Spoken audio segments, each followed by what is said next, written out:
Hello everyone, it's me, Lyrene here.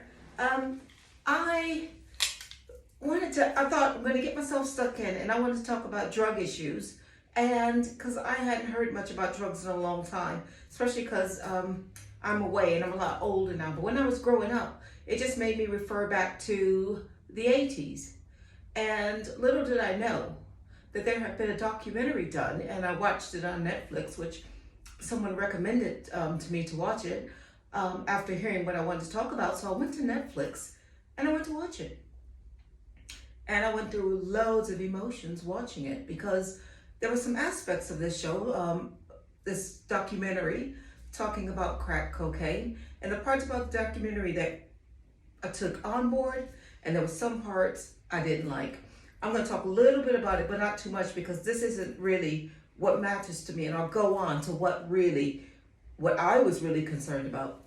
But what few things got on my nerves. You had a guy on there who he grew up in poor circumstance, but sometimes we have to be responsible for our actions.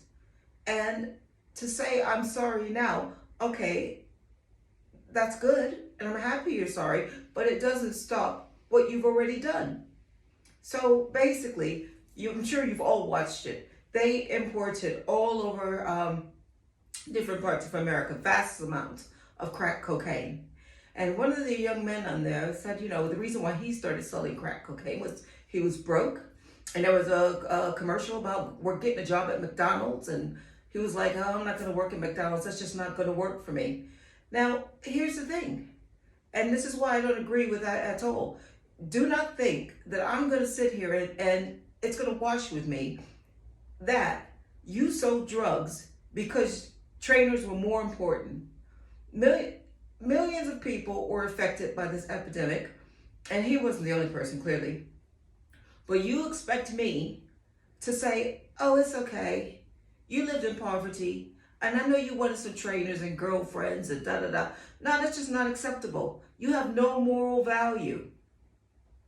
It's full stop. So you, regardless of why you did it, the reasons aren't acceptable. And why are you still on the streets being able to live your life? The second thing is, there was a woman on there, and the black woman said, she went, it's just like my people before me. Nothing has changed. What? You mean the slaves that were imported over to work for nothing and treated like crap? It hasn't changed because you haven't decided to do something better with your life? I get addiction. I get that you can get addicted. I understand that. But to compare your crack addiction to those before us who have done so much work to pave the way for us to get on in American culture and to be survivors, for you to compare it to your crack habit, I don't think so. I'm offended. The next thing is, everybody was going on and on about where the drugs came from and who was responsible, da da da. No doubt, the government and the policing and all the I believe mayors, the government, all those types of people. I think they all had a part to play in this, but it doesn't excuse these addictions. It does not excuse these people's behavior. Also, and people coming in and being arrested and then not being arrested because the drugs and the police station and the cops were corrupt. That's just a real bad situation. But here's the thing. All that stuff is bad. All of that. But I didn't feel anybody really. I wanted to talk about not how it got there. I didn't want to talk about the people that did the drugs. I wanted to talk about the kids, the products of these men and women unable to take care of their family because they had become addicted to this powerful drug. And let's just not pick on crack, let's pick on alcohol as well. But nonetheless, these people have chosen to live their life with an addiction. It's fine. It's fine if that's the way they want to live their lives. You know what I'm saying? It's not fine. But I'm saying when you've got children involved, it doesn't wash. This whole drug thing, and I have to be careful about what I say because it's very close to my heart. It's very close to my home. Because everybody knows, and if you're somebody black like me and you didn't grow up privileged, you know one or two people that you're probably related to you that were addicted to drugs. And it would have been crack in the 80s and then probably alcohol before that. But my thing is, what about these children? So these children were being raised by their grandparents, thank God. These children may have gone in to live with a neighbor. Some of these children may have gone into foster care. There's a lot wrong with the whole thing because that big snowball effect, it never stops. Because those children will have children, and those children will go on to have children. I'm going to compare it to my family were used to being punished. And I think I mentioned before that when I was a kid, when I did something wrong, we'd have to kneel down and we got whipped with an extension cord. It wasn't uncommon. It wasn't cool. It was abuse. But to this day, we still defend it and say, well, I bet I never did that again. Oh, I bet you didn't either. But I did sit in class at 5 years old or 4 years old, so afraid to leave my seat because my teacher told me not to, that I sat there and I pissed my pants.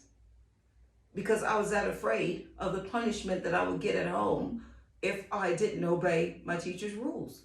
So I sat there and the embarrassment was worse because then the kids picked on me and that was a year of hell. But where did I leave off?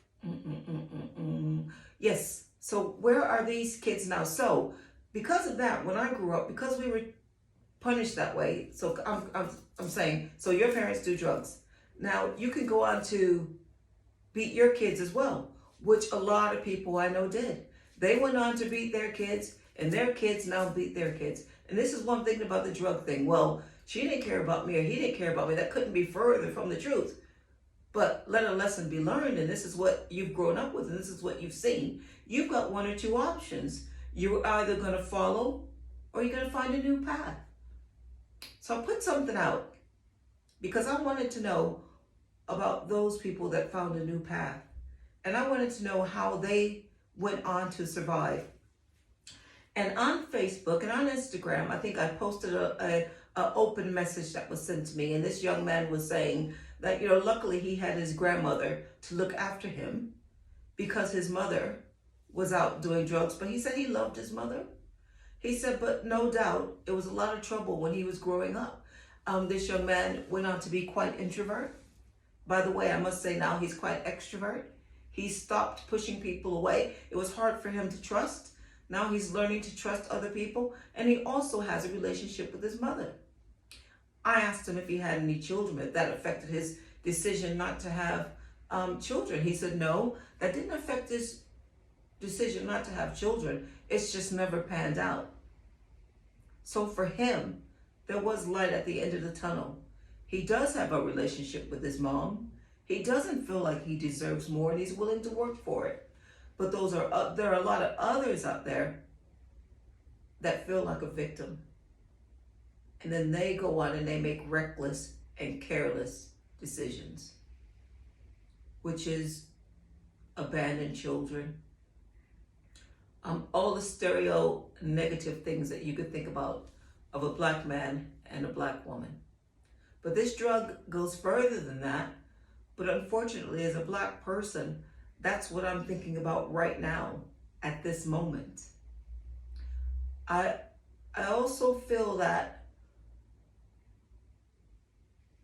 this damage from this drug taking in the 80s, we hadn't healed from the demons further along that, which may not have been drugs, but not being able to get proper jobs, alcoholism, heroin abuse, and then it goes on. Then we got crack, and then after that, we haven't gotten over all these drugs, which are still running today. But then we've got all the other problems as well. Lack of employment, fatherless homes. That's another thing I want to talk about. This stereotypical, negative, um, um, um, what's the word I'm looking for? I can't get the word, but of a black man. The stereotypes of a black man. This is not true. This is true of any race or color. You have deadbeats everywhere. But they make it as though, the media, that our black men are just demons and are not there for their kids. Now, I thought about this. Besides all the drug taking, besides all the grandparents and relatives raising these children, and sometimes these children, let's not forget, when they were sent away from their parents and had to go live in other homes, more abuse followed. Maybe they were molested. Maybe their grandparents taught their parents to just beat children. And maybe that's why their parents took drugs, because they were beaten too. It's just the circle just continues, and we need to find a way to stop it. What I was going to say, again, if I can remember, I can't remember, but we've got to stop this conveyor belt of madness that never ends. We have to find a way to deal with our problems head on, and to talk to each other and find ways of finding solutions rather than creating a larger problem. Because in these families, you can bet if the daughter or the son does drugs, then the parent probably does too. And they need a buddy. They need a buddy. They need a cousin, a friend, and they all group up and get geeked up together. It still happens now. But the black man, going back to the black man, the other thing that upset me is at the end of that show, and I've been talking about this for years, and I'm 51, and my thing is, why are the prisons so populated with black men? I know why they're populated with black men, because that is a business. It's a business, it's a money maker. It's just carries on and on and on. And my question to the US government is, why are they allowing this to happen? And are we as black people doing enough to stop it?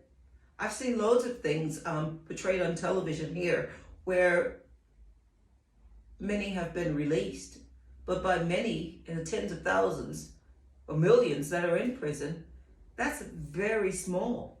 Lots of black men shouldn't be there. They're holding on to sentences for things that they would have been out for by now. And the longer they stay in those prisons, when they come out, they are useless to us in most cases, and they are useless to our community, because they need to be reprogrammed and adjusted to get back to business and society and living socially amongst others instead of being treated like an animal. I think that I got whoa all over the place, and I'll carry on with this, but give me some slack. Let me know what you think. Put me right. Tell me something that I didn't say. But I'm just going to stop it there, and I'm going to sit back down tomorrow after I watch, just make some notes, and I'm going to sit back down tomorrow, and I'm going to address some things I said today, and I'm going to address some new thoughts that I'll have tomorrow. I want to thank you all for watching. My name is Larry Henry. Please follow me on Instagram, PTWR 2021 on Instagram. That's PTWR 2021 on Instagram. Or you can send me a message or send me your thoughts on www.LarryHenryPuttingTheWorldRight.com. That's www.LarryHenryPuttingTheWorldRight.com. Thank you for listening. Bye.